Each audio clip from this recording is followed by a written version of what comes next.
नमस्कार दोस्तों, मैं अशोक कुमार और आज हम बात करने वाले हैं मैथ्स के प्रीवियस ईयर क्वेश्चंस जो कि आरआरबी एनटीपीसी 2025 में पूछे गए हैं।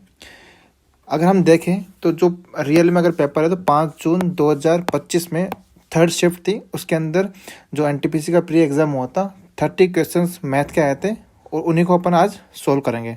ठीक है, इससे पहले मैं 2 क्लास ले चुका हूँ 5 जून 2025 में फर्स्ट शिफ्ट की और सेकंड शिफ्ट की।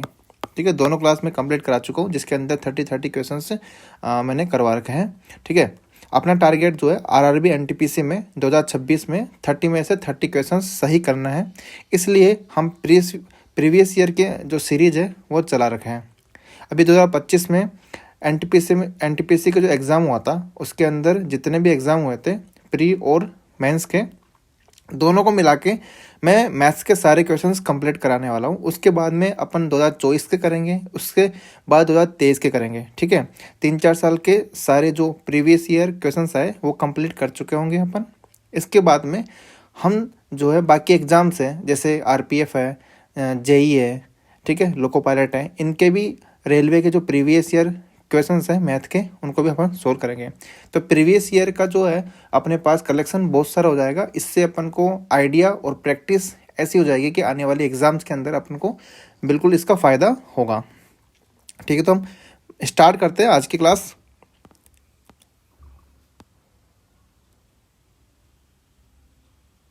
क्वेश्चन नंबर 1 है, अक्षत ने अर्धवार्षिक रूप से संयोजित होने वाली 8% वार्षिक चक्रवृद्धि ब्याज पर 90,625 की धनराशि 1 वर्ष के लिए निवेश की, उसे कितना मिश्र धन प्राप्त होगा। ठीक है, तो इसका अपने पास मिश्र धन का जो फॉर्मूला है अपने पास चक्रवृद्धि ब्याज के हिसाब से क्या है, मूलधन। ठीक है, 1/r/100 की पावर t। ये अपना मिश्र धन का फॉर्मूला होता है जब ब्याज जो है चक्रवृद्धि ब्याज हो। ठीक है, क्वेश्चन के अकॉर्डिंग ये बोल रहा है कि इसके अंदर अर्धवार्षिक रूप से संयोजित होने वाला है। ठीक है, जब ऐसे कुछ क्वेश्चंस के अंदर दे रखा हो कि अर्धवार्षिक रूप से, तो जो आर होती है ना 8%, ये तो हो जाती है आधी 4%। जो टाइम दे रखा है अपन को 1 वर्ष का, ये हो जाता है 2 गुना 2 वर्ष। ठीक है, अर्धवार्षिक रूप से इसको संयोजित होने वाली 8% वार्षिक चक्रवृद्धि ब्याज पर इसकी जो धनराशि है 90,625 की धनराशि 1 वर्ष के लिए निवेश करता है। ठीक है, तो अपने पास जो है मूलधन कितना है, 90,625 रुपये। तो मिश्र धन निकालेंगे अपन। मिश्र धन निकालने का फॉर्मूला है P, तो 90,625 गुणा 1/r कितना है 4%, 4/100 पावर है 2। इसको सोल्व करेंगे 90,625 गुणा, इसको एलसीएम लेके करेंगे तो 104/100, 104/100। ठीक है, अब इसको अपन सोल्व करेंगे। जब इसको सोल्व करेंगे तो अपने पास मिश्र धन जो है वो कुछ इस तरीके से आएगा कि 90,625 गुणा 104 गुणा 104/98,020, ये अपने पास मिश्र धन आ जाएगा। तो ऑप्शन नंबर 3 इसका सही आंसर हो जाएगा। निम्नलिखित बंटन का माध्य ज्ञात कीजिए। अंक अपने पास है 19, 36, 60, 69, 85। विद्यार्थी की संख्या दे रखी है 63, 62, 59, 17 और 70। ठीक है, माध्य का जो फॉर्मूला होता है अपने पास, माध्य का फॉर्मूला क्या है, सिग्मा FI/XI बटे सिग्मा FI। ठीक है, तो अब इसको इस फॉर्म में अपन लिख लेते हैं। ठीक है, तो संख्या जो है अपने पास x जो है, x क्या XI की अगर बात करते हैं 19, 36, 60, 69 और 85, और FI है 63, 62, 59, 17 और 70। ठीक है, फॉर्मूले के अंदर दे रखा है कि FI/XI, तो FI/XI कैसे निकालेंगे, दोनों का गुणा करेंगे। तो 19 इंटू 63 कितना हुआ? 1197। ठीक है। 36 और 62 कितना हुआ? 2232। 60 और 54 कितना हुआ? 60 और 59। 60 और 59 हुआ 3540। 69 17 1173। और 85 इंटू 70 जो है हो जाएगा 5950। ठीक है, ये FI XI आ गया। तब यहाँ से सिग्मा FI XI का मतलब क्या हुआ? इन सबको जोड़ देंगे अपन। तब इन सबको जोड़ेंगे तो कितना हो जाएगा? 1197 प्लस 2232 प्लस 3540 प्लस 1173 प्लस 5950, हो जाएगा 14092। ठीक है। अब एक चीज़ और दे रखी सिग्मा FI, तो सिग्मा FI कैसे क्या करेंगे? FI की जो संख्या है इनको सबको जोड़ लेंगे तो हो जाएगा 63 प्लस 62 प्लस 59 प्लस 17 प्लस 70। आप बोलेंगे कि शॉर्टकट फॉर्मूला नहीं है क्या? शॉर्टकट फॉर्मूला जो है कैसे यूज़ करेंगे, क्योंकि जिस तरीके से अपने पास इंडेक्स दे रखी है, सबकी वैल्यू दे रखी है, तो ये फॉर्मूले से ही होगा। फॉर्मूले से हो गए तो अपन को सिग्मा FI XI भी निकालना पड़ेगा और FI भी निकालना पड़ेगा। ठीक है। अब जो माध्य निकालेंगे तो उसके लिए फॉर्मूला लगा देंगे। सिग्मा FI XI कितना है? 14092। सिग्मा FI कितना है? 271। ठीक है। तो जब हम इसको 14092 को डिवाइड करेंगे 271 से, तो अपने पास जो वैल्यू आएगी वो आ जाएगी 52। इसका सही आंसर जो आएगा ऑप्शन नंबर 4। ठीक है। फॉर्मूला अपन को याद रखना है और इस तरीके से अपन को निकालना है। अगर कोई भी फिर भी डाउट होता है तो आप कमेंट बॉक्स में कमेंट कर सकते हैं, वो क्वेश्चन जो आपको वापस से समझा दिया जाएगा। क्वेश्चन नंबर 3 है, 5 व्यक्तियों की आयु जो है 20, 30, 35, 40 और 45 है। वर्ष में औसत आयु की गणना कीजिए। ठीक है। औसत आयु कैसे निकालते हैं अपन? औसत आयु कैसे निकालते हैं अपन? ठीक है। टोटल नंबरों का योग बटे संख्या। तो टोटल नंबर कितने अपने पास? 20 है, 30, 35, 40, 45। ठीक है। नंबर कितने पास? 1 2 3 4 5। संख्याओं का योग बटे संख्या, इसको अब जोड़ लेंगे अपन। 20 से 30 50, 50 और 30 85, 85 और 40, 85 और 45 कितना हो गया? 5 90, 130, 130 और 40 170। 170 में 5 से डिवाइड करें तो 5 3 15 और 5 चौक 20। ऑप्शन नंबर 4 इसका सही आंसर हो जाएगा। संख्याओं का योग बटे संख्या, टोटल संख्या जो है, इसी से अपन एवरेज निकाल देते हैं। यदि किसी बिस्तर का विक्रय मूल्य प्रारंभिक मूल्य का 2 गुना है तो लाभ प्रारंभिक मूल्य से 10 गुना है। प्रारंभिक लाभ प्रतिशत ज्ञात कीजिए। ठीक है। क्वेश्चन कुछ इस तरीके से है कि जो इसका जो विक्रय मूल्य है ना, ऐसे मान लेते हैं सिंपल सा अपन देखेंगे तो जो सेलिंग प्राइस होती है वो किसी से कॉस्ट प्राइस प्लस प्रॉफिट।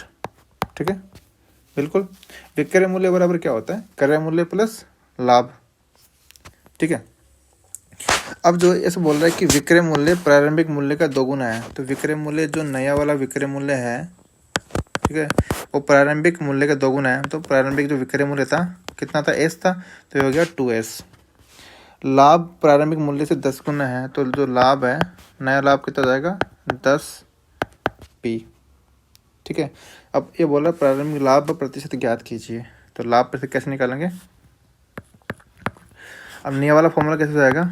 होता क्या? S1 बराबर C1 प्लस प्रॉफिट। ठीक है। अब जो S1 की जगह क्या रखेंगे अपन? S1 की जगह क्या रखेंगे अपन? 2S बराबर C1 जो है कैप कॉस्ट प्राइस तो वही है, सेम के सेम, इसके लिए कुछ नहीं दे रखा। P1 जो है कितना है? 10P। ठीक है। अब जो है 2S की जगह वैल्यू रखेंगे अपन, कौन सी वाली? Question number. ठीक है। अभी क्वेश्चन नंबर 1 से पुट करेंगे इसके अंदर, तो क्या होगा? 2 गुना S की जगह क्या है? C plus P C plus 10p। इसको सोल्व करेंगे अपन तो ये हो जाएगा 2c, ठीक है, 2p बराबर c प्लस 10p। ये कितना हो गया, c इधर आया तो हो गया c, और 2 इधर गया तो कितना हो गया 8p, ठीक है। जब 8 c की वैल्यू अपने पास मिल गई,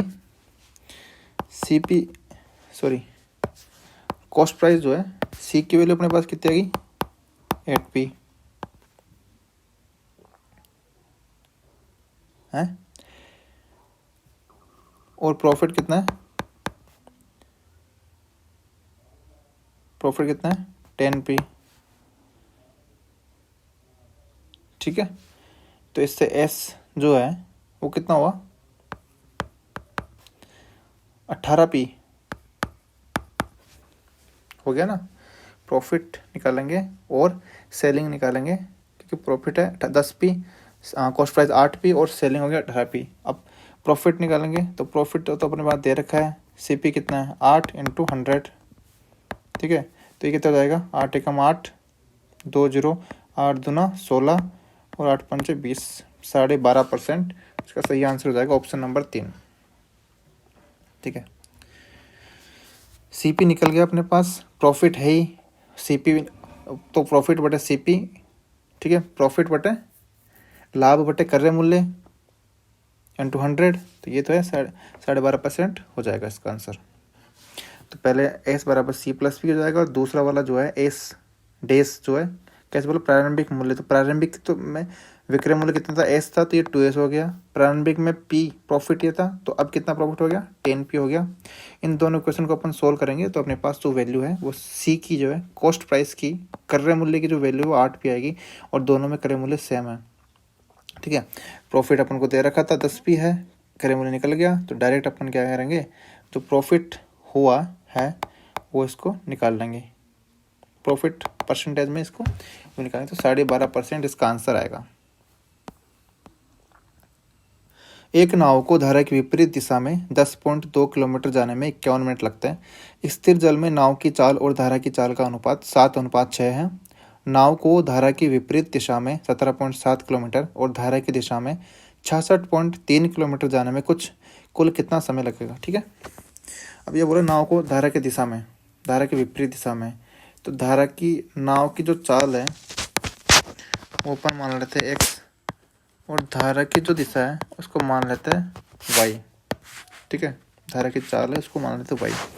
अब धारा की विपरीत दिशा, तो धारा की विपरीत दिशा का मतलब है x माइनस y करेंगे अपन, तो ये चाल हो जाएगी विपरीत दिशा में, और किलोमीटर अपने पास 2 है, और चाल ज्ञात करने के लिए किलोमीटर बटे समय, तो समय जो है मिनट में दे रखा है, इसको घंटे में करेंगे तो 60 से डिवाइड कर देंगे, ये x माइनस वाई की वैल्यू हो जाएगी। इसको सोल्व करेंगे 10/2 51 × 100, ठीक है।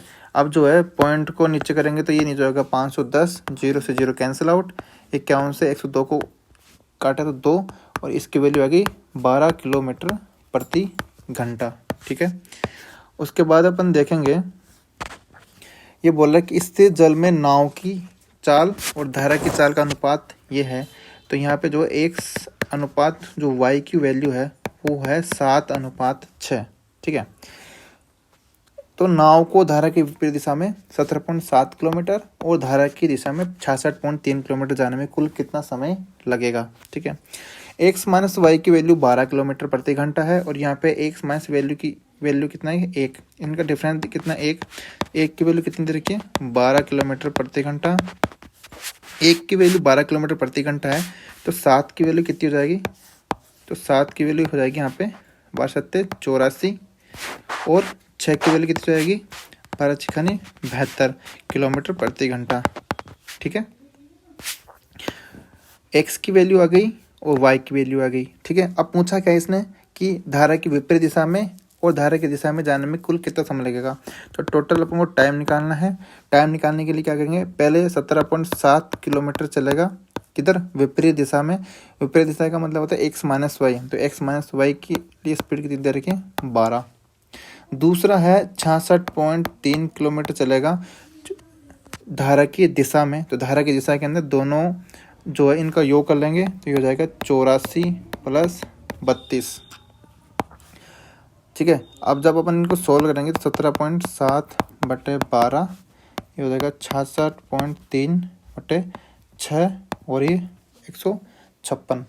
जब अपन है ना इसको 17.7 को 12 से डिवाइड करेंगे तो इसकी वैल्यू आएगी 1.475 और 66.3 को अगर अपन 156 से डिवाइड करते हैं तो 0.425 आता है। दोनों को अगर अपन ऐड करते हैं तो 1.475 1.9 घंटा 1.9 घंटा लगता है। ये इसका सही आंसर हो जाएगा। कुछ नहीं करना है, इसके अंदर जैसे जैसे दे रखा है वैसे वैसे निकालना है। एक्स और वाई का रेशियो दे रखा है 7:6 और इधर एक्स माइनस वाई मतलब विपरीत दिशा में चाल ज्ञात करनी है। एक्स माइनस वाई की अगर चाल ज्ञात करेंगे तो 10.2 किलोमीटर बटे 51 मिनट दे रखा है। 51 मिनट को 60 से डिवाइड करेंगे तो घंटे में इसकी वैल्यू आ जाएगी। इसको सोल्व करेंगे तो 12 किलोमीटर प्रति घंटा ये चाल हो जाएगी एक्स माइनस वाई की। यहाँ रेशियो में एक्स माइनस वाई की वैल्यू 1 मत और एक्स माइनस वाई की जो वैल्यू 12 किलोमीटर प्रति घंटा, तो एक की वैल्यू कितनी होगी 12। एक की वैल्यू 12 है तो 7 की वैल्यू कितनी होगी 84 और 6 की वैल्यू होगी 72। क्वेश्चन में पूछा है कि विपरीत दिशा में 17.7 किलोमीटर और धारा की दिशा में 66.3 किलोमीटर जाने में कुल कितना समय लगेगा। तो 17.7 किलोमीटर जाने में एक्स माइनस वाई विपरीत दिशा में और 66.3 में एक्स प्लस वाई, तो एक्स प्लस वाई कितना हो जाएगा 84 प्लस 72। इसको सोल्व किया तो 1.9 घंटे लग रहे हैं इसके अंदर विपरीत दिशा में और इसकी दिशा में जाने में। ठीक है, ऑप्शन नंबर ए सही हो जाएगा। ए बी और सी डी के समांतर है। ए बी सी डी के समांतर है एक तिर्यक रेखा पी क्यू ए बी और सी डी को क्रमशः ई और एफ पर प्रतिच्छेदित करती है। पी ई बी 59 डिग्री है। जी ए बी और सी डी के बीच एक बिंदु इस प्रकार है कि कोण बी ई जी 50 डिग्री और जी एफ ई 33 डिग्री है, तो ई जी एफ की माप कितनी होगी। ठीक है, तो अपन जो है एक रेखा बनाते हैं समांतर रेखा, ये हो गई ए बी और ये हो गई सी डी। ठीक है, एक जो रेखा है कुछ इस तरीके से बनाती है कौन पी क्यू, तिर्यक इसको काटती है। कहाँ कहाँ काटती है, ई पर और एफ पर काटती है। पी ई जी 59 डिग्री है तो फिर पी ई जी जो है पी ई बी जो है 59 डिग्री है तो 59 डिग्री हो गया। उसके बाद जी ए बी और सी डी के बीच एक बिंदु इस प्रकार है कि बी ई जी, तो जी को लगभग अपन यहाँ मान लेते हैं, तो ये जी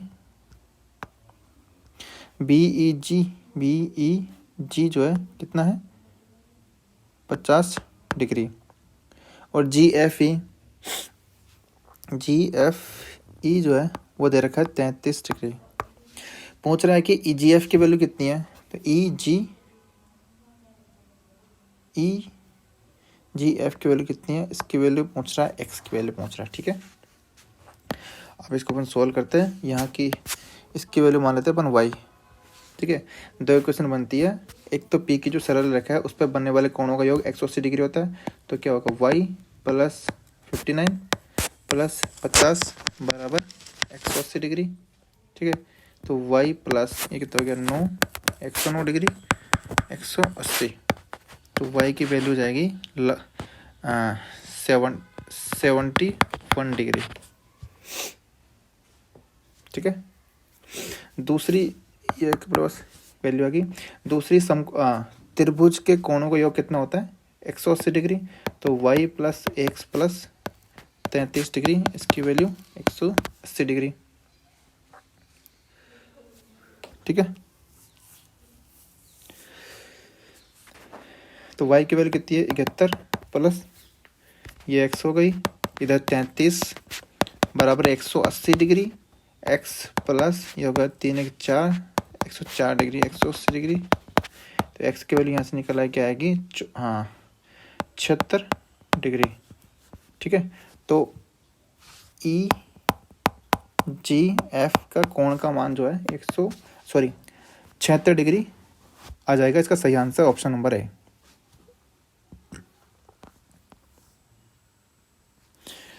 x minus one upon x की वैल्यू 10 है, तो x cube minus one upon x की क्यूब के वैल्यू निकालना है। ठीक है, तो अपने पास है एक्स माइनस एक्स की वैल्यू कितनी है 10, निकालना किसकी वैल्यू है x cube minus x cube की। ठीक है, ए माइनस बी का फॉर्मूला पढ़ा आपने, ए क्यूब माइनस बी क्यूब का फॉर्मूला क्या होता है, ये होता है A minus B A square plus B square plus A B.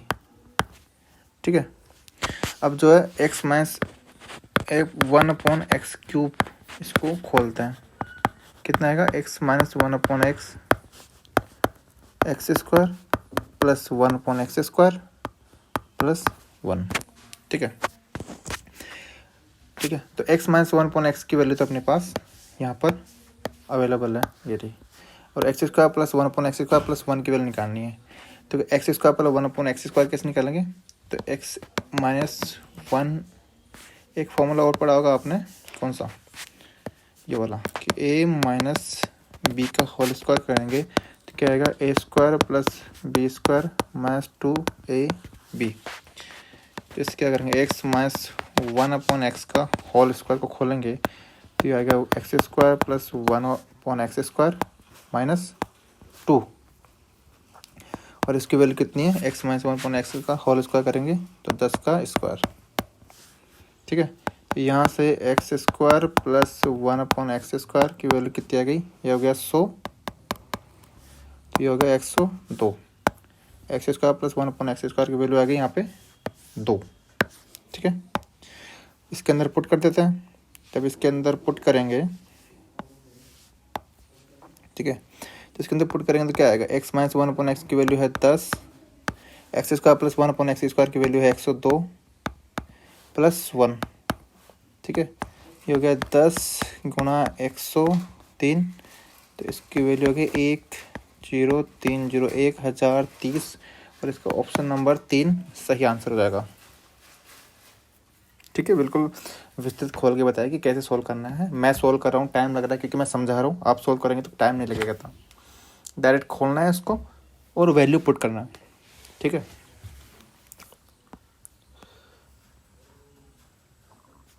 निम्नलिखित में से कौन सी संख्या 7 से विभाजित है, तो इसके अंदर 4 ऑप्शन है, अपन डायरेक्ट डिवाइड करके देख लेते हैं। 7 से डिवाइड किया कितना है, 7 नाम 9 7 63, 4 7 ये नहीं जाएगा, इसमें देंगे 7 एकम 7 7 दोनों 14 7 5 35, option number 20 right. Question number 9 है कि 1331 की क्यूब रूट बटे 1000 10,000 की पावर रूट में 4 गुना 5 बटे 33 गुणा 30, इसकी वैल्यू क्या है ये पूछ रहा है। अपन को क्यूब रूट तो बिल्कुल आने चाहिए। ठीक है, तो सीधा सीधा दिख रहा है, तो 11 का क्यूब है तो 11 इसको निकालेंगे तो 11 बटे, बिल्कुल इस तरीके से बताता हूँ आपको, ये क्या है 11 की पावर 3 है और नीचे क्यूब रूट है, तो इसको अपन 1/3 लिख सकते हैं। नीचे वाली जो वैल्यू है वो 10 की पावर 4 है और बाहर जो है 1/4 5/33 गुणा 30। ठीक है, जो इनकी जो पावर होती है वो मल्टीप्लाई होती है, तो मल्टीप्लाई होंगे तो ये कट जाएंगे, तो ऊपर कितना बचा 11, नीचे 10 इंटू 5/33 गुणा 30। तो अपन इसको सोल्व करेंगे तो 11 को 3 से डिवाइड किया और 5 ने 2 से दो बार डिवाइड किया और नीचे हो गया 6 6 5, तो इसकी जो वैल्यू है 5 है और ऑप्शन नंबर 2 इसका सही आंसर है। ठीक है, क्यूब रूट स्क्वायर ये सब अपन को याद होना चाहिए। 2 पाइप ए और बी 7800 किलोलीटर की एक टंकी को क्रमशः 12 घंटे और 10 घंटे में भर सकते हैं। यदि उन्हें एक साथ खोल दिया जाए तो 8800 लीटर की एक खाली टंकी को भरने में उन्हें कितने घंटे लगेंगे। ठीक है, तो जो ए जो है कितने घंटे लगाएगा 7800 लीटर की टंकी को भरने में, तो 7800 बटे 12 घंटे। बी की अगर हम बात करें तो बी की कैपेसिटी कैसे हो जाएगी, तो 7800 बटे 10 घंटे में भर सकते हैं। अब ये बोल रहा है कि 8800 लीटर की टंकियों को भरने में कितना समय लगेगा, तो कितना होगा 8800 लीटर बटे ए, तो एक की वैल्यू है अपने पास 7800 बटे 12, ये बढ़ जाता है इतनी देर में, बी बढ़ जाता है 7800 बटे 10 टाइम में। ठीक है, इसको अगर सोल्व करेंगे 8800 इधर 7800 कॉमन आ गया, ये हो गया 1 + 12 1 + 10। ठीक है, तो ये 8800 बटे 7800, इनको अपन एलसीएम लिए तो ये हो गया 120 नहीं 60। एलसीएम कितना आएगा इसका 60, 12 और 1 10 का 60, 12 पंचे 60 और 6 नाम 60, 10 का 10 6 60। ठीक है, इसको सोल्व किया तो 8800 बटे 7800 गुणा 60 ऊपर पहुंच जाएगा और नीचे हो गया 11। ठीक है, अब काटते हैं इनको, 2 0 से 2 0 कैंसिल, 11 से ये 8 बार कैंसिल। ठीक है, ये हो गया 4, ये हो गया 39। ठीक है, 3 से डिवाइड करेंगे तो ये हो गया 20 और ये हो गया 39, तो इधर आ गया 80 बटे 13 घंटे। 80 बटे 13 घंटे कौन सा सही आंसर है इसका, ऑप्शन नंबर 2 इसका सही आंसर हो जाएगा। कुछ नहीं, एक ही केबल निकालेंगे कितनी देर में भर सकता है, तो 7800 बटे 12 और बी की जो है वैल्यू निकाल लेंगे। अब बोल रहा है कि 8800 लीटर की टंकी को भरने में कितना समय लगेगा, तो इस हिसाब से 8800 बटे इनकी जो वैल्यू निकाल ली अपन की ए और बी की, इन दोनों को जोड़ देंगे क्योंकि दोनों मिलके टंकी को भर रहे हैं, तो उस हिसाब से इनकी जो वैल्यू है निकलेगी। किसी वृत्त में एक जीवा की लंबाई 12 सेंटीमीटर है तथा वृत्त के केंद्र से जीवा तक की लंबवत दूरी 5 सेंटीमीटर है। वृत्त की त्रिज्या ज्ञात कीजिए। ठीक है, अब जो है ये बोल रहा है कि किसी वृत्त में, तो वृत्त जो है इस तरीके से आएगा, ये बना दिया अपन ने वृत्त। ठीक है, ये हो गया इसका केंद्र। जीवा की लंबाई बोल रहा है कि 12 सेंटीमीटर है, तो ये 12 सेंटीमीटर। वृत्त के केंद्र से जीवा तक की लंबाई ये हो गई 5 सेंटीमीटर। वृत्त की त्रिज्या ज्ञात कीजिए, तो वृत्त की त्रिज्या ये वाली ज्ञात करनी है। ठीक है, अब ये 12 है, यहाँ से केंद्र से अपन अगर जीवा पर लंब डालते हैं तो ये डिवाइड होता है 6 और 6 में, इसके वैल्यू निकालनी है। तो ये समकोण त्रिभुज है एक तरीके से, क्योंकि लंबवत काटता है केंद्र से, अगर कोई अपन लाइन डालते थे जीवा पर तो उसको लंबवत डालता है, तो एक समकोण त्रिभुज हो गया। समकोण त्रिभुज हो गया तो इसका फॉर्मूला क्या होता है, कर्ण स्क्वायर बटे कर्ण स्क्वायर बराबर लंब स्क्वायर प्लस आधार स्क्वायर। ठीक है, तो इसको 12 को भी ये 2 बार में डिवाइड कर देगा, तो त्रिज्या निकालेंगे अपन 25 और 36, एक्स की वैल्यू निकालेंगे, अंडररूट करेंगे, 36 और 25 कितना हो गया 61। ठीक है, 8 की वैल्यू 64 होती है, 7 की वैल्यू 49 होती है, तो इसकी समथिंग इसकी वैल्यू होती है। उसका सही आंसर जो जाएगा option number 2 is the right answer. Question number 12 की बात करते हैं। सबसे बड़ा अनुपात निम्नलिखित में से कौन सा है, तो इसके अंदर ये देखना है कि अनुपात सबसे बड़ा देखने के लिए अपन क्या करते हैं, दोनों संख्याओं का अंदर डिफरेंस देख लेते हैं। अगर जिसमें सबसे कम डिफरेंस होगा वो संख्या सबसे इतनी बड़ी होगी। ठीक है, तो इसके अंदर डिफरेंस कितना है, 26 में से 90 गया तो ये हो गया 4 और 6। ठीक है, 64। इसके अंदर 9 का डिफरेंस है, इसके अंदर 30 का डिफरेंस है, इसके अंदर 3 और जो 23 का डिफरेंस है, तो इसके अंदर सबसे बड़ी संख्या हो जाएगी, सबसे बड़ा अनुपात हो जाएगा 50:59, क्योंकि इसके अंदर मिनिमम एशिया। और अगर आप बिल्कुल देखना चाहते हैं तो इसके अंदर डिवाइड करके देख सकते हैं, 26/90 करके जो संख्या बड़ी आएगी वही अनुपात सबसे बड़ा हो जाएगा। ठीक है, इसके बाद यदि द्विघात समीकरण के मूलों का योगफल और गुणनफल क्रमशः 4 - 3 √2 और -28 है तो द्विघात समीकरण ज्ञात कीजिए। ठीक है, अब द्विघात समीकरण ज्ञात करने के लिए क्या करते हैं, सबसे पहले अपन देखते हैं तो मूलों का योग जो है अल्फा प्लस बीटा होता क्या है। अगर कोई द्विघात समीकरण अपने पास दे रखी है, जैसे x² - x² plus bx plus c है बराबर 0 है, ये कोई मूल द्विघात समीकरण दे रखी है, तो इसके अंदर जो मूलों का योग होता है वो कुछ इस तरीके से होता है कि अल्फा प्लस बीटा बराबर माइनस बी अपॉन ए, और मूलों का गुणनफल होता है एल्फा प्लस एल्फा गुणा बीटा बराबर सी अपॉन ए। ठीक है, तो अपने पास एल्फा प्लस बीटा जो है माइनस बी अपॉन ए कितनी दे रखी है, 4 माइनस 3 अंडर रूट 2, और एल्फा बीटा की वैल्यू दे रखी है माइनस का 28। ठीक है, अब इसके अंदर आप कंपेयर कर सकते हो कि दोनों माइनस बी अपॉन ए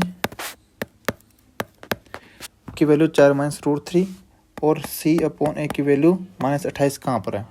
तो पहले अपन सी अपॉन ए की वैल्यू देखते हैं, क्योंकि नेगेटिव होनी चाहिए। तो सी अपॉन ए की वैल्यू देखें नेगेटिव, तो ये भी नहीं हो सकता, ये भी नहीं हो सकता, क्योंकि यहाँ पे जो सी अपॉन ए निकालेंगे तो वैल्यू 28 माइनस में होनी चाहिए, तो ये तो प्लस में, तो एक से कैंसिल हो गया। अब बी अपॉन ए की वैल्यू जो है अगर निकाले तो कितनी होगी, माइनस में माइनस का 4 माइनस 3 रूट 2 होना चाहिए। ठीक है, तो इसके अंदर बी अपॉन ए की वैल्यू निकालेंगे तो यहाँ पर निकल रही है माइनस में 4 माइनस 3 रूट 2, यहाँ पे प्लस में आ रही है, तो इसका ऑप्शन नंबर 4 से हो जाएगा। इससे अपन जो है द्विघात समीकरण बना सकते हैं।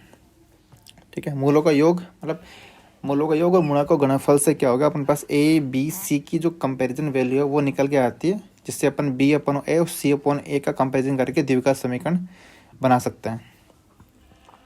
तो ऑप्शन नंबर 4 इसका सही आंसर है।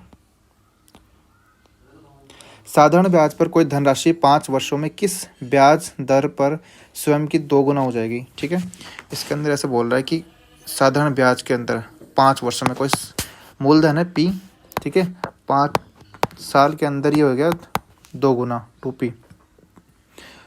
तो पूछ कह रहा है किस ब्याज दर पर रेट निकालनी है। तो ब्याज का फॉर्मूला क्या होता है, एसआई का, एसआई बराबर मूलधन इंटू दर पी आर टी बाई 100।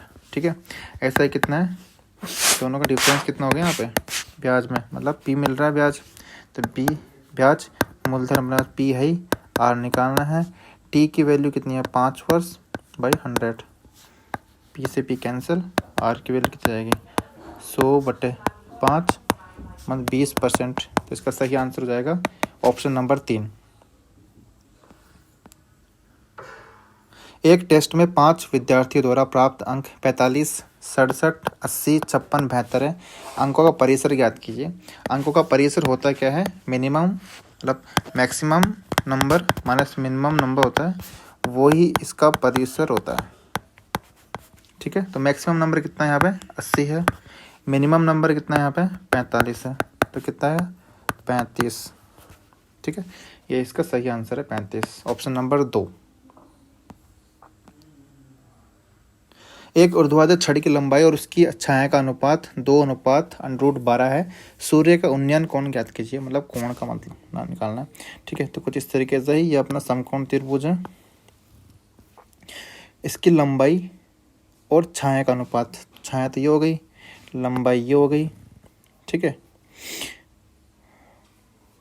लंबाई अनुपात 2:√12 है। ठीक है, लंबाई और छाया का अनुपात 2:√12 है। उन्नयन कोण ज्ञात कीजिए, मतलब ये कोण निकालना है। आप देखेंगे कि लंब और आधार के अंदर कौन सा जो रिलेशन बनता है टेन थीटा का बनता है, तो टेन थीटा बराबर लंब बटे आधार। ठीक है, टेन थीटा की वैल्यू निकालनी है अपन को।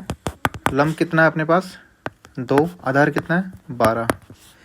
ठीक है, 12 का अगर इसको तोड़ते हैं तो 4 गुणा 3 बनता है, इससे क्या होगा 4 बाहर निकलेगा 2, ये √3, 2 से 2 कैंसिल हो गया, ये बना अपने पास 1/√3।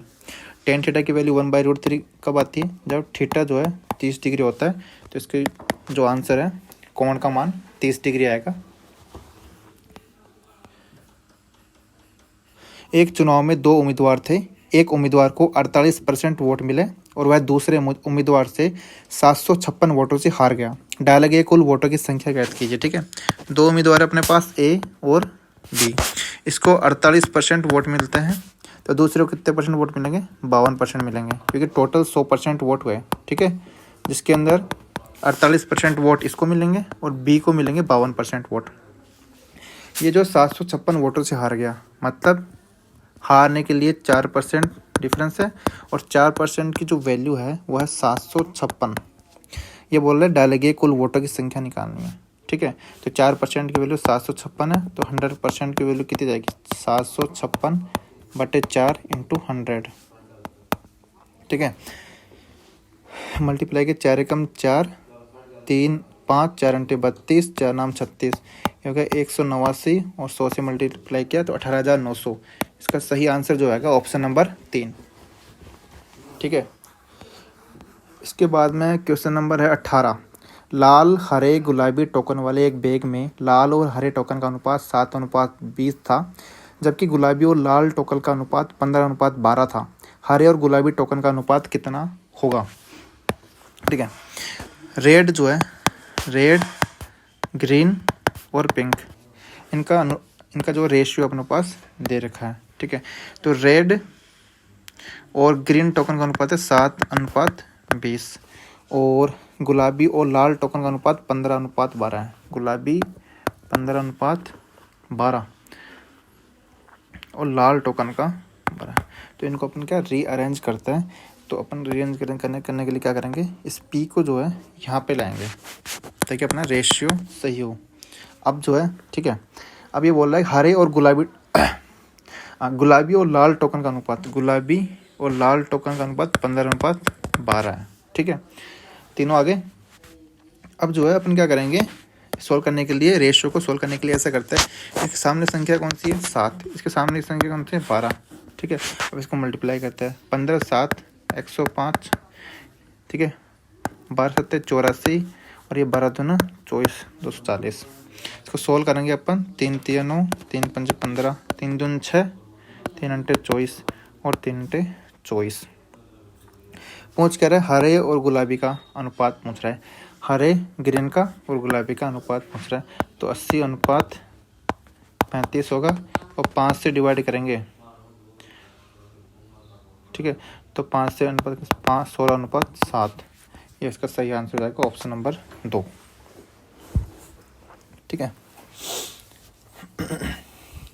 इसके अंदर पिंक को, रेड को, ग्रीन को ऐसे अनुपात में इस तरीके से मैनेज करना है ताकि अपन इसको सोल्व कर सके, ठीक है।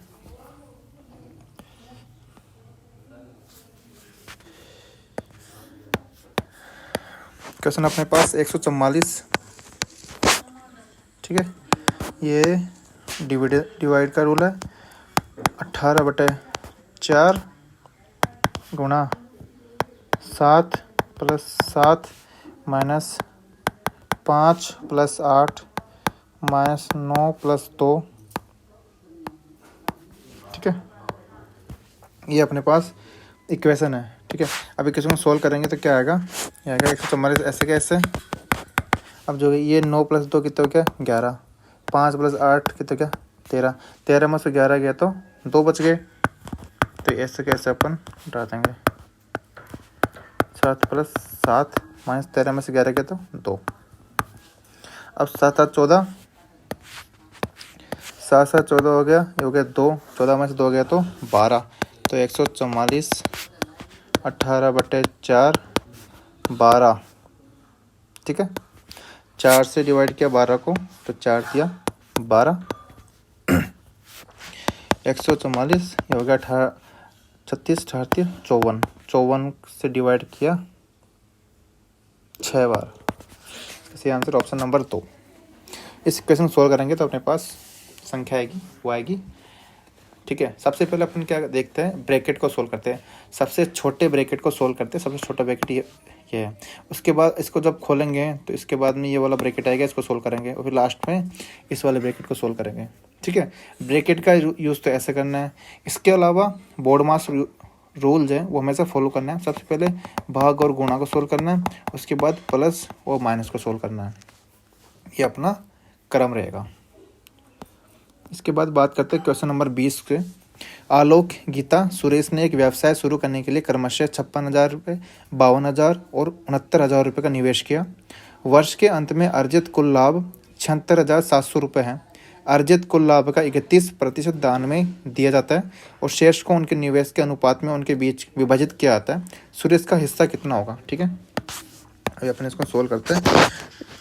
आलोक है, गीता है और सुरेश है। ठीक है, इसने लगाया 56,000 रुपये, दूसरा 52,000 रुपये, तीसरा 69,000 रुपये।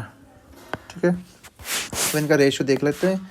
रेशियो हो जाएगा 3 0 से 3 0 कैंसिल, 56 अनुपात 52 अनुपात 69। ठीक है, अब एक चीज़ बोल रहा है कि वर्ष के अंत में अर्जित कुल लाभ 76,700 रुपये है। तो कुल लाभ 76,700 रुपये है और 31% दान में दे दिया जाता है। तो बचा कितना? 69%। 69% बचा। इस 69% बचेगा वही इन तीनों के अंदर बटेगा। तो ये हो गया 667 इंटू 69। इसको सोल्व नहीं करेंगे, सुरेश की वैल्यू निकाल लेंगे अपने पास। टोटल कितना अपने पास? 667 इंटू 69। ठीक है, अब टोटल रेशियो कितना है? 56 प्लस 52 प्लस 69 निकालना है सुरेश का 69। ठीक है, अब इसको सोल्व करेंगे अपन। तो कितना है क्या? 767 इंटू 69 बटे 170। अब इसको सोल्व करेंगे तो कितना है? 767 गुणा 69 बटे 170, तो 20,631 रुपये आ जाएंगे सुरेश के खाते में। ये इसका सही आंसर है। ठीक है, रेशियो निकाल लेंगे। ठीक है, 31% हटा के 69% निकाल लेंगे। टोटल प्रॉफिट आ गया। टोटल प्रॉफिट का सुरेश के अकाउंट में कितना आ रहा है उसको अपन 69 से मल्टीप्लाई करके निकाल लेंगे। यदि दो संख्याओं का अनुपात 17:6 है, ठीक है, दो संख्या का अनुपात जो है 17:6 है, उनके एलसीएम और एचसीएफ का गुणनफल 102 है। तो एलसीएम एचसीएफ का जो गुणनफल है वो 102 है। एक फॉर्मूला होता है, संख्याओं का गुणा बराबर एलसीएम एंड एचसीएफ का गुणनफल। ठीक है, इसे अपन निकाल लेंगे। एक्स और वाई करेंगे तो इसका अपन क्या करते हैं? 17x मान लेते हैं, इसको 6x मान लेते हैं। तो दोनों संख्या का गुणनफल कितना हो गया? 17x इंटू 6x बराबर एलसीएम और इसका एचसीएफ का गुणनफल कितना हो गया? 102 एक्स स्क्वायर, ये हो गया 102। ठीक है, x की वैल्यू जो है यहाँ पे आती है 1, मतलब संख्या कितनी होगी? 17 और 6। तो इनका एलसीएम कितना हो गया? 102। एचसीएफ कितना हो गया? 1। एलसीएम तो होता है दोनों संख्याओं का अगर अपन गुणा करें तो ऐसा नंबर जो कॉमन हो, सबसे पहले वाला कॉमन हो, मतलब दोनों का भाग जाए उस संख्या के अंदर। ठीक है, और एचसीएफ होता है एक ऐसा नंबर जो इन दोनों संख्याओं में भाग जाए। तो एचसीएफ निकल के आता है 1। क्वेश्चन के अकॉर्डिंग पूछ रहा है कि दोनों के व्युत्क्रमों का योग कितना होगा। तो 1/LCM, तो 1/HCF, LCM 1/HCF plus 1/LCM निकालना है। तो ये नीचे होगा 102। एलसीएम लेंगे तो 102 प्लस 1, इसकी वैल्यू आएगी 103/102। तो इसका सही आंसर हो जाएगा ऑप्शन नंबर 2। 10 सेंटीमीटर त्रिज्या के एक ठोस धात्विक गोले को पिघलाकर उससे 125 एक समान गोले बनाए जाते हैं। मूल गोले के पृष्ठीय क्षेत्रफल और इस प्रकार बने 6 छोटे गोलों के कुल पृष्ठीय क्षेत्रफल का अनुपात कितना है? ठीक है, इसको सोल्व करते हैं अपन। 10 सेंटीमीटर त्रिज्या के एक ठोस धात्विक गोले का पिघलाकर उससे 125 एक समान गोले बनाए जाते हैं। मतलब ये हो गया कि 4/3 पाई r क्यूब, ये इसके बराबर होगा 125 छोटे वाले गोलों के बराबर 4/3 पाई r क्यूब। इसके अंदर इसकी वैल्यू दे रखी है 4/3 पाई r की वैल्यू है 10 क्यूब। यहाँ पे 125 4/3 पाई r की वैल्यू निकालनी है। ठीक है, जब इसे कटेंगे 4/3 पाई से 4/3 पाई कैंसिल। ठीक है, 125 तो इधर निकालेंगे r क्यूब, इधर हो गया 10 का क्यूब, नीचे हो गया 125। तो ये जो है 10 का क्यूब और 125 का क्यूब होता है 5 का क्यूब होता है। ठीक है। तो यहाँ से आर की वैल्यू निकल जाती है 10/5 और आर की वैल्यू कितनी आ गई 2 सेंटीमीटर। जब 2 सेंटीमीटर आ गई तो ये बोला है मूल गोले के पृष्ठीय क्षेत्रफल इस प्रकार बने 6 गोले के कुल पृष्ठीय क्षेत्रफल का अनुपात ज्ञात कीजिए। तो अनुपात निकालना है तो बड़े गोले के पृष्ठीय क्षेत्रफल, तो पृष्ठीय क्षेत्रफल क्या होता है 4πr²। छोटे गोले का पृष्ठीय क्षेत्रफल क्या होता है 6 छोटे गोले का, तो 6 गुणा 4πr² छोटे वाले, ठीक है। तो यहाँ पे 4πr² कितना है 10 का स्क्वायर, यहाँ पे 6 गुणा 4πr कितना है 2 का स्क्वायर। अब इसको काटते हैं 4π से 4π कैंसिल, इधर हो गया 100, इधर हो गया 6 × 2 का 4, तो 100/24 सॉरी ये हो गया 25/4 से मल्टीप्लाई किया तो 6, तो 25/6, तो ऑप्शन नंबर 1 इसका सही आंसर हो जाएगा। व्यक्तियों के एक समूह में पुरुष, महिलाएं, बच्चे शामिल हैं। उनमें से 20% पुरुष है, 50% महिला है, बाकी बच्चे हैं। उनका औसत वजन क्रमशः से 45 किलोग्राम, 50 किलोग्राम और 50 किलोग्राम है। समूह का औसत वजन ज्ञात कीजिए, ठीक है। अब इसके अंदर मेल, फीमेल और चिल्ड्रन, ठीक है। उनमें से 20% कितने पुरुष हैं, फीमेल कितनी है 50%, बच्चे कितने बच्चे 30% बच्चे हो गए। इनको रेशियो के अंदर लाते हैं अपन तो 2:5:3 हो गए, ठीक है। अब इनका जो वजन है, वजन कितना है, इनका औसत वजन है 45 किलोग्राम, इनका वजन 50 किलोग्राम और इनका वजन भी 50 किलोग्राम। अब औसत निकालना है, औसत निकालेंगे किस निकालेंगे टोटल 2 × 45, वजन 2 लोगों का वजन 45 के हिसाब से 2 × 45, ये 5 लोगों का 50 के हिसाब से और 3 लोगों का 50 के हिसाब से हो गया। टोटल नंबर कितने हो जाएंगे 2 + 5 7, 7 और 3 10, ठीक है। अब हो गया 90 + 250 + 150/10, ये हो गया 0 5 5 10 10 9 19 हासिल के 1 1 2 2 2 4 490, इसको डिवाइड किया तो 49, तो इसका सही आंसर हो जाएगा ऑप्शन नंबर 3, ठीक है। इस तरीके से अपन इसको सोल्व कर लेंगे। इसके बाद क्वेश्चन नंबर 24 है, एक रसोइया प्रति माह 8,400 रुपये अर्जित करता है। यदि वह प्रत्येक माह का इसका 60% खर्च करता है तो एक वर्ष के 1/4 समय में कितनी बचत करेगा, ठीक है। तो इनकम जो होती है 60-100% बराबर कितनी होती है, इनकम जो है आई, ठीक है, खर्च प्लस बचत। खर्चा कितना है 60% खर्च करता है तो बचा कितना 40%, ठीक है। अब ये बोल रहा है 8,400 रुपये अर्जित करता है, तो इसकी वैल्यू जो है क्वेश्चन के अंदर दे रखी है 8,400 रुपये। निकालनी किसकी बचत निकालनी, तो बचत 40%, तो 100% की वैल्यू 8,400, तो 40% की वैल्यू कितनी जाएगी 8,400 बटे 400/100 × 40, 2 0 से 2 0 कैंसिल, ये हो जाएगा 0 4 4 16 832 1 3360 रुपये एक मंथ की बचत है पर मंथ, ठीक है। अब ये बोला है 1/4 समय में कितनी बचत होगी, 1 साल के 1/4, तो 1 साल का 1/4 कितना होता है 3 महीना, तो 3 महीना होगा तो 3 महीना इसको पर मंथ निकालेंगे 360 से मल्टीप्लाई कर देंगे, तो ये 0 6 18 3 3 10 10,080 रुपये, 10,080 का मतलब हो गया ऑप्शन नंबर 2 इसका सही आंसर हो जाएगा। क्वेश्चन नंबर 25 है, एक शंक्वाकार पात्र के आधार की त्रिज्या 31 सेंटीमीटर है, ऊंचाई जो है 45 सेंटीमीटर है। पात्र में पानी तब तक डाला जाता है तब तक कि पानी पात्र के बाहर तक भर ना जाए। पात्र में पानी का आयतन ज्ञात कीजिए, ठीक है। शंक्वाकार पात्र के अंदर पानी डाला जाता है तो जो उसका आयतन होता है वो जो होता है वो 2/3 होता है, ठीक है। पानी का आयतन जो है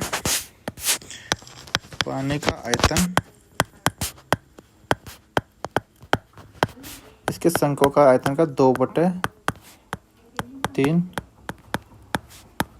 होता है, ठीक है। निकाल लेते हैं 2/3, ये कितना होता है 1/3 πr² एच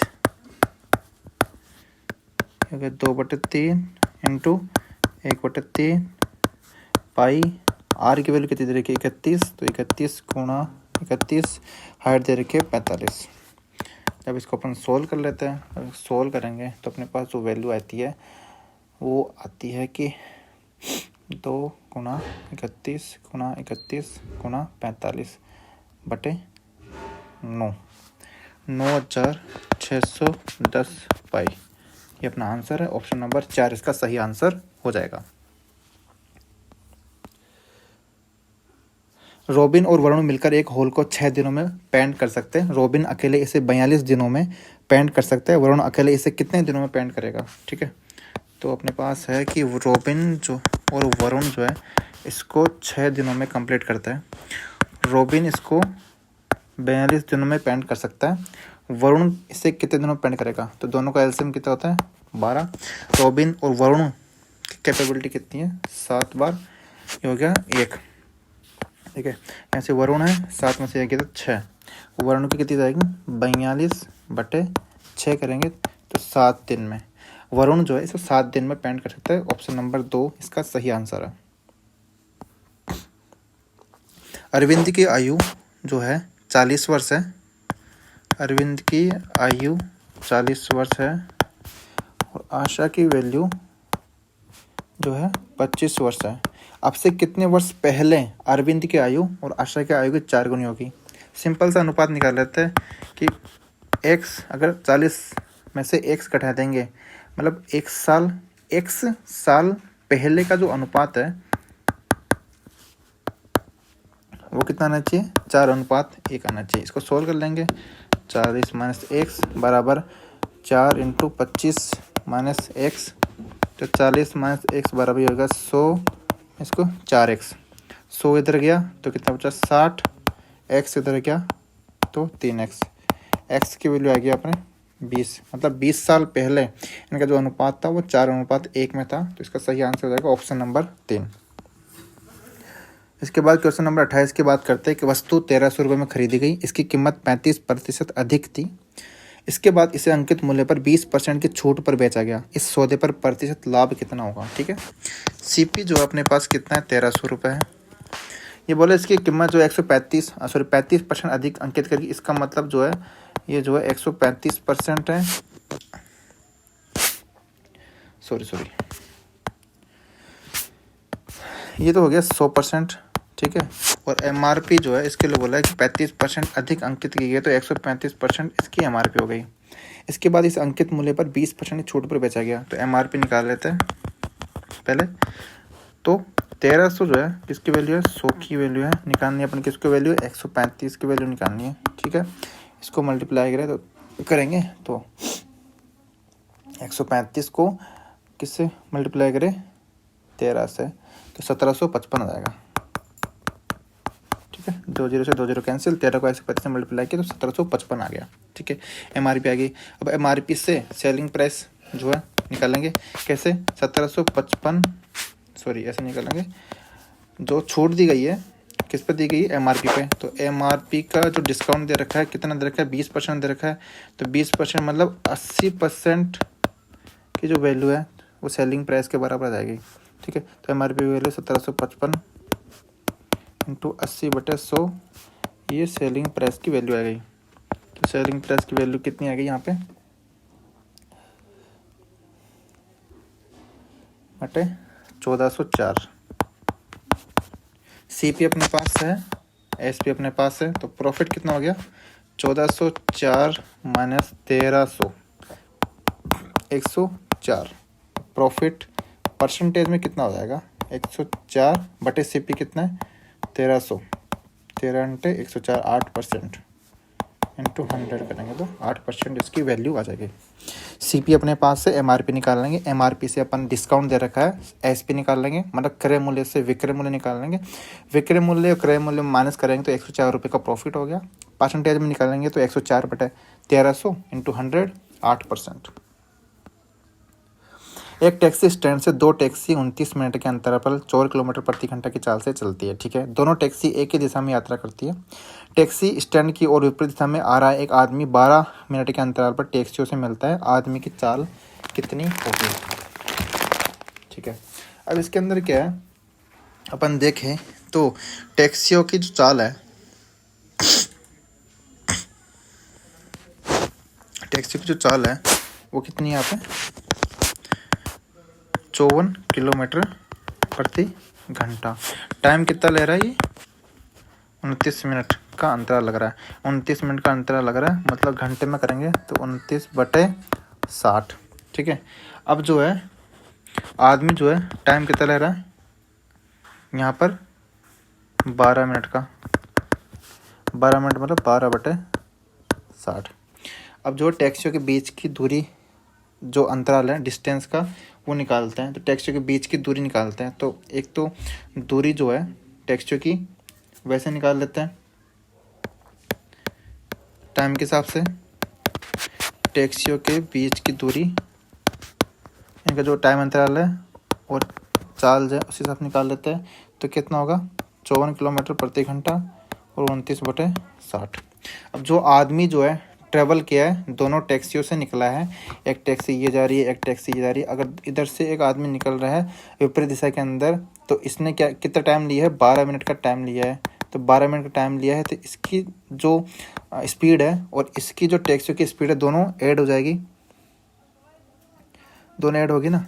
तो आदमी के द्वारा जो ट्रेवल किया है उसके हिसाब से अगर बीच की दूरी निकालते हैं, ठीक है, तो दोनों की स्पीड ऐड होगी। तो VC + VM, तो VC की वैल्यू दे रखी है 54 प्लस आदमी की चाल हो जाएगी VM। और टाइम कितना ले रहा है ये? 12 मिनट, तो 12/60।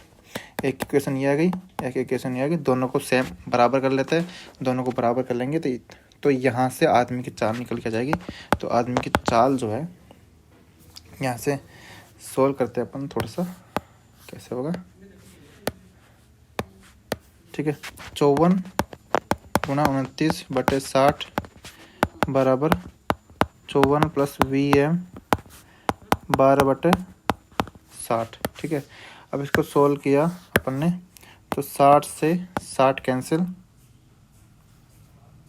ठीक है, 6 से 6 2 12, 6 नाम 54, ये हो गया 9 गुना 29 बराबर 2 हो गया। तो 2 108 + 2 VM। ठीक है, यहाँ से VM करेंगे तो 9 गुना 29 करेंगे तो ये होता है 261। ठीक है, माइनस करेंगे 108 बराबर 2 VM। तो माइनस 108 करेंगे तो 153।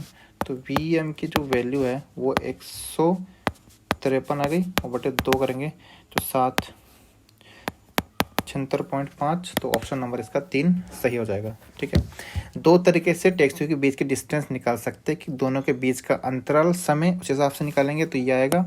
उसके बाद में आदमी जो इसको क्रॉस कर रहा है विपरीत दिशा के अंदर, तो दोनों की स्पीड ऐड हो जाएगी और टाइम कितना है 12 मिनट, उस हिसाब से डिस्टेंस, दोनों डिस्टेंस को आमने सामने कर देंगे तो इससे VM की वैल्यू निकल जाएगी, आदमी की चाल निकल जाएगी। लास्ट क्वेश्चन है अपने पास।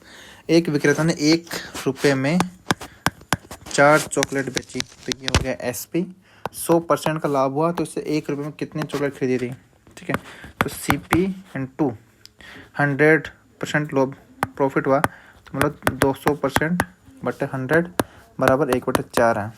ठीक है, तो CP जाएगा यहाँ पे 1/4, तो 0 2 से कैंसिल, ये 2 नीचे आएगा तो हो जाएगा 1/8। मतलब 1 रुपये के अंदर 8 इसने चॉकलेट खरीदी थी। ये अपने आज के 30 क्वेश्चंस कंप्लीट हुए। अगर आपको कोई डाउट होता है तो आप कमेंट बॉक्स में कमेंट कर सकते हैं। टेलीग्राम पर का लिंक दे रखा है, उसको ज्वाइन कर सकते हैं। ठीक है, और अगर आपको ये क्लास समझ में आती है तो please like share and subscribe करना मत भूलिएगा। ठीक है, थैंक यू गाइस।